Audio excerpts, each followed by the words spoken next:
As I sat scrolling through my social media feeds, I couldn't help but feel overwhelmed by the constant stream of political posts, tweets, and updates. It seemed like everyone had an opinion on the latest news and events, and the digital world was buzzing with activity. But as I delved deeper, I began to realize the profound impact that social media was having on South African politics. In the past decade, social media has exploded in South Africa. Today, over 25 million South Africans use Facebook, X, previously Twitter, TikTok, and other platforms to connect, share, and discuss anything and everything, from daily events to recipes to religion, and yes, quite a bit of politics, which often cascades into a mud pit of bitter rivalry and an inevitable blocking of those you do not agree with. Politicians and political parties have taken notice and are now using social media to reach voters and shape public opinion.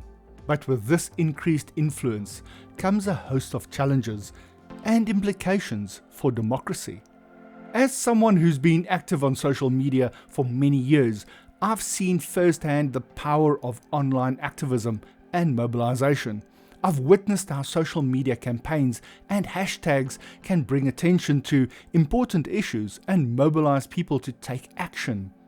But I've also experienced the darker side of social media, the online harassment, misinformation, and echo chambers that can amplify divisive voices and polarize our political landscape. Social media has both empowered and endangered South African politics. On the one hand, it's facilitated engagement, mobilization, and access to information. On the other hand, it has amplified hate speech, disinformation, and political polarization. We've seen inspiring examples of social media driving social change. However, we've also witnessed the spread of harmful misinformation and hate speech, which can have devastating consequences. Unfortunately, the worst of these often brew in the comment sections of the popular news outlets. As I navigated the digital political landscape, I realized that we have to do something to mitigate the negative effects of social media when it comes to political discussion. Free speech is a fundamental right, but like any right, it can be used negatively in a political landscape in several ways. Free speech is often used to spread hate speech, which can incite violence, discrimination, and marginalization of vulnerable groups, including minorities, as is often the case in South Africa.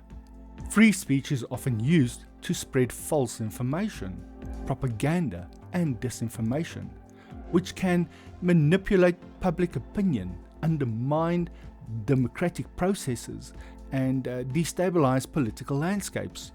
We have seen this where some claim that white people have stolen all the land. Free speech is often used to incite violence, terrorism, and other harmful behavior, putting individuals and communities at risk of harm.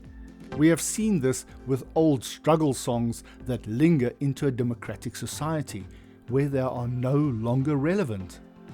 Free speech is often used to harass, intimidate, and silence political opponents, marginalized groups, and individuals, creating a hostile political environment.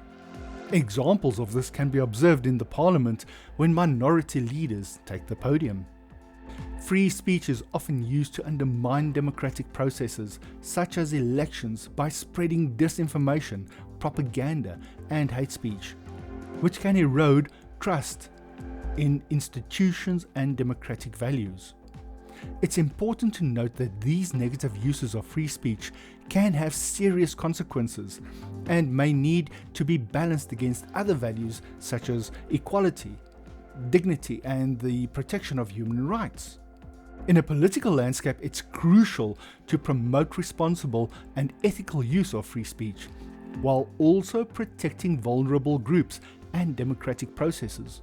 I always try my best to engage in respectful online dialogue, seeking common ground with those who hold different views.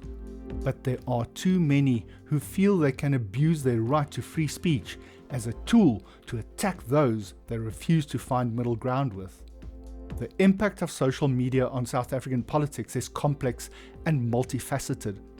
While it presents opportunities for engagement and mobilization, it also poses risks to democracy and public discourse.